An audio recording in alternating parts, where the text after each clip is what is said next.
আসসালামু আলাইকুম। বাংলাদেশের সর্বশেষ আপডেট সংবাদে আপনাকে স্বাগতম। শুরুতে জানাব সংবাদ শিরোনাম, এরপর বিস্তারিত। বিএনপি থেকে পদত্যাগ করা স্বতন্ত্র বিজয়ী প্রার্থী রুমিন ফারহানা শহীদ মিনারে ফুল দিতে গিয়ে ছাত্রদলের হামলায় বিএনপিকে কঠিন হুঁশিয়ারি বার্তা।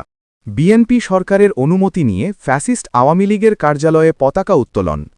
সংবিধান সংস্কার আইন ছাড়া এই সংসদের 2 টাকারও মূল্য নেই, বললেন নাহিদ ইসলাম। ঝাড়ু হাতে রাস্তা পরিষ্কার করলেন জামাত আমের শফিকুর রহমান। এতক্ষণ শুনছিলেন সংবাদ শিরোনাম, এখন শুনবেন বিস্তারিত। তবে তার আগে আপনাদের কাছে একটি ছোট্ট রিকোয়েস্ট থাকবে।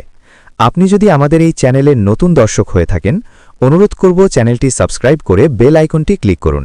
এতে করে নতুন ভিডিওর আপডেট সবার আগে চলে যাবে আপনার কাছে। শহীদ মিনারে ফুল দিতে বাধা, বিএনপির উদ্দেশ্যে কঠিন বার্তা দিলেন রুমিন ফারহানা। বিএনপির নেতাকর্মীরা যদি এখনই নিজেদের নিয়ন্ত্রণ না করে তাহলে এর পরিণতি ভয়াবহ হবে বলে মন্তব্য করেছেন ব্রাহ্মণবাড়িয়া 2 অর্থাৎ সরাইল, আশুগঞ্জ ও বিজয়নগরের একাংশ আসনের সংসদ সদস্য ব্যারিস্টার রুমিন ফারহানা। শুক্রবার দিবাগত রাতে ব্রাহ্মণবাড়িয়ার সরাইল উপজেলার কেন্দ্রীয় শহীদ মিনারে শ্রদ্ধা জানাতে গিয়ে স্থানীয় বিএনপির একাংশের হামলার শিকার হওয়ার পর সাংবাদিকদের কাছে প্রতিক্রিয়ায় তিনি এই মন্তব্য করেন। রুমিন ফারহানা অভিযোগ করেন, ওয়ারেন্ট অফ প্রেসিডেন্স অনুযায়ী নির্বাচিত সংসদ সদস্য হিসেবে 12টা 1 মিনিটে তারই সবার আগে ফুল দেওয়ার কথা ছিল, কিন্তু বিএনপির কিছু নেতাকর্মী তার ও তার সমর্থকদের ওপর রীতিমতো হামলা চালায়। আমাকে একপাশে ধাক্কা দিয়ে ফেলে দেওয়ার মতো অবস্থা তৈরি করা হয় জানিয়ে বিএনপির সাবেক এই নেত্রী বলেন, আমি এটুকুই বলবো যে দীর্ঘ 17 বছর পর বিএনপি রাষ্ট্র পরিচালনায় এসেছে। বিএনপি যদি তার নেতাকর্মীদেরকে স্থানীয় পর্যায়ে নিয়ন্ত্রণ না করে এখনই, এর পরিণতি ভয়াবহ রকমের হবে।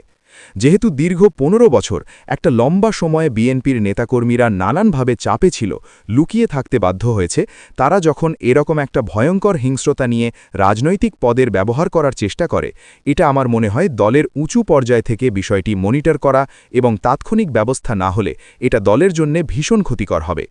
তিনি এই হামলাকে পুরোপুরি পূর্ব পরিকল্পিত এবং ভয়ঙ্কর হিংস্রতা হিসেবে অভিহিত করেন। তার দাবি, নির্বাচনে পরাজিত হওয়ার কষ্ট থেকে এবং কোটি কোটি টাকার লেনদেনে ব্যর্থ হয়ে গুন্ডা প্রকৃতির লোকেরা এই তাণ্ডব চালিয়েছে। সরকার মাত্রই এসেছে জানিয়ে রুমিন ফারহানা বলেন, এখনই যদি দল ও সরকারের ভাবমূর্তি রক্ষায় উচ্ছৃঙ্খলদের বিরুদ্ধে ব্যবস্থা না নেওয়া হয়, তবে এটি দলের জন্য ভীষণ ক্ষতিকর হবে। সকালে আওয়ামী লীগের কার্যালয়ে পতাকা উত্তোলন, বিকেলে গণশৌচাগার ঘোষণা। 18 মাস বন্ধ থাকার পর শনিবার সকালে কার্যক্রম নিষিদ্ধ আওয়ামী লীগের জামালপুরের বকশীগঞ্জ উপজেলার বগাচর ইউনিয়ন কার্যালয়ে জাতীয় পতাকা উত্তোলন করা হয়। বিকেলেই পতাকা নামিয়ে কার্যালয়টিকে গণশৌচাগার ঘোষণা করেছেন জুলাই ঐক্য বকশীগঞ্জ নামে একটি সংগঠনের নেতাকর্মীরা। সন্ধ্যার দিকে এই সংক্রান্ত একটি ভিডিও সামাজিক যোগাযোগ মাধ্যমে ছড়িয়ে পড়েছে। স্থানীয় সূত্রে জানা গেছে, শনিবার সকাল 7টার দিকে ইউনিয়ন আওয়ামী লীগের সাংগঠনিক সম্পাদক মোহাম্মদ সাজ্জাদ কাদিরের নেতৃত্বে পরিত্যক্ত কার্যালয়টিতে সাইনবোর্ড এবং জাতীয় পতাকা উত্তোলন করা হয়। কাজটি করেই তারা সটকে পড়েন। এর একটি ভিডিও ফুটেজ সামাজিক যোগাযোগ মাধ্যমে ফেসবুকে ছড়িয়ে পড়েছে। এই ঘটনার প্রতিবাদে বিকেল 5টার দিকে জুলাই ঐক্য বকশীগঞ্জ নামে জুলাই আন্দোলনকারী সংগঠনের নেতাকর্মীরা ইউনিয়ন আওয়ামী লীগের কার্যালয়ে গিয়ে সাইনবোর্ড এবং জাতীয় পতাকা নামিয়ে ফেলেন।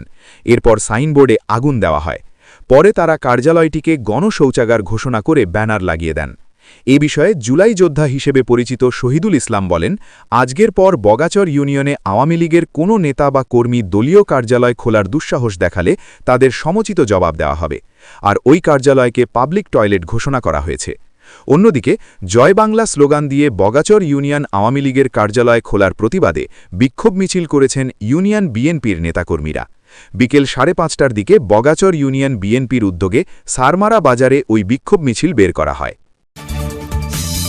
সংবিধান সংস্কার পরিষদ ছাড়া এই সংসদের মূল্য নেই বলে মন্তব্য করেছেন জাতীয় নাগরিক পার্টির এনসিপির আহ্বায়ক এবং জামায়াত নেতৃত্বাধীন 11 দলীয় নির্বাচনী ঐক্যের সংসদ সদস্য নাহিদ ইসলাম।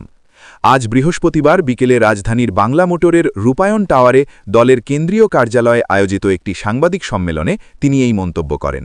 সরকারি দলের সদস্যদের দ্রুত সংবিধান সংস্কার পরিষদের সদস্য হিসেবে শপথ গ্রহণের আহ্বান জানিয়ে নাহিদ ইসলাম বলেন, নির্বাচন প্রক্রিয়া, নির্বাচনে ভোট গ্রহণ সুষ্ঠু হলেও ফলে কারচুপি হয়েছে। সেগুলো সত্ত্বেও আমরা গণতন্ত্রের স্বার্থে, আমরা দেশের স্থিতিশীলতার স্বার্থে, আমরা এই নির্বাচনের ফল মেনে নিয়ে আমরা সামনের দিকে এগোতে দিয়েছি। আমরা বাংলাদেশের জাতীয় সংসদকে এবং সংস্কার পরিষদকে, সংবিধান সংস্কার পরিষদকে কার্যকর করতে আমরা শপথ গ্রহণ করেছি। এনসিপির এই নেতা অভিযোগ করেন, শপথ গ্রহণ এবং মন্ত্রিসভার শপথ যেদিন গঠিত হল, সেদিনই বাংলাদেশের জনগণের সঙ্গে বাংলাদেশের যারা সংস্কারের জন্য প্রত্যাশী ছিল, যারা গণভোটে হ্যাঁয়ের পক্ষে গণরায় দিয়েছে, তাদের সবার সঙ্গেই এক ধরনের প্রতারণা করা হয়েছে। গণভোট হয়েছে জুলাই সনদ বাস্তবায়ন আদেশ অনুসারে। নাহিদ ইসলাম উল্লেখ করেন যে আদেশে খুবই স্পষ্টভাবে বলা হয়েছে, শপথ গ্রহণ সংসদ সদস্য এবং সংবিধান সংস্কার পরিষদ সদস্য হিসেবে একই দিনে শপথ অনুষ্ঠিত হবে। একই ব্যক্তি শপথ পড়াবেন। যারা সংসদ সদস্য হিসেবে নির্বাচিত হবে তাদের সমন্বয়ে সংবিধান সংস্কার পরিষদ নামে একটি পরিষদ গঠিত হবে, যারা মূলত এই জুলাই সনদ এবং গণভোটে যেই সংস্কারের প্রস্তাবনাগুলো ছিল সেগুলো বাস্তবায়ন করবে, সেগুলো সংবিধানের সমন্বয় করবে। কিন্তু একটি ভুল ব্যাখ্যা দেওয়ার মাধ্যমে, সংবিধানের দোহাই দেওয়ার মাধ্যমে সংবিধান সংস্কার পরিষদ সদস্য থেকে শপথ না নেওয়ার থেকে তারা নেননি, তারা বিরত থেকেছেন। ঝাড়ু হাতে মিরপুরের রাস্তা পরিষ্কার করলেন জামায়াত আমির ডাক্তার শফিকুর রহমান। জাতীয় সংসদে বিরোধী দলীয় নেতা হিসেবে শপথ নেওয়ার পরদিনই নিজের নির্বাচনী এলাকা মিরপুরের রাস্তা পরিষ্কার করতে নামলেন জামায়াতে ইসলামের আমির ডাক্তার শফিকুর রহমান। আজ ভোরে ঝাড়ু হাতে সড়ক পরিষ্কার কর্মসূচি শুরু করেন। ফজরের নামাজ শেষে স্থানীয় একটি মসজিদ থেকে বেরিয়ে ডাক্তার শফিকুর রহমান গ্লাভস হাতে ঝাড়ু এবং মুখে মাস্ক পরে দিনের কর্মসূচি শুরু করেন। এ সময় সাংবাদিকদের সঙ্গে আলাপকালে শফিকুর রহমান বলেন, তিনি তার দেওয়া কথা রাখছেন। তিনি বলেন, আমি বলেছিলাম রাস্তা পরিষ্কারের মধ্য দিয়ে আমার কাজ শুরু করব, আমি আমার কথা রাখছি।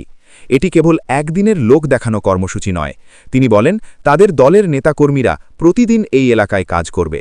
মিরপুরকে পরিচ্ছন্ন এবং নিরাপদ এলাকা হিসেবে গড়ে তুলতে তিনি তার প্রতিদ্বন্দ্বী প্রার্থী সহ সবার সহযোগিতা কামনা করেন। জামায়াতের প্রধান দলের স্বয়ংসেবকদের প্রতিদিন ফজরের নামাজের পর অন্তত আধ ঘণ্টা করে পরিচ্ছন্নতা কর্মসূচি চালানোর আহ্বান জানান। তিনি বলেন, তারা যদি 1 ঘণ্টা করে সময় দিতে পারে তাহলে আরও ভালো। তিনি বলেন, এবার আমি জিতেছি, পরের বার হয়তো তারা জিতবেন, এটা কোনো বিষয় নয়, এটাই গণতন্ত্রের সৌন্দর্য। উন্নয়ন কাজ দলীয় পরিচয় এবং ধর্মীয় ভেদাভেদের ঊর্ধ্বে হওয়া উচিত বলেও মন্তব্য করেন।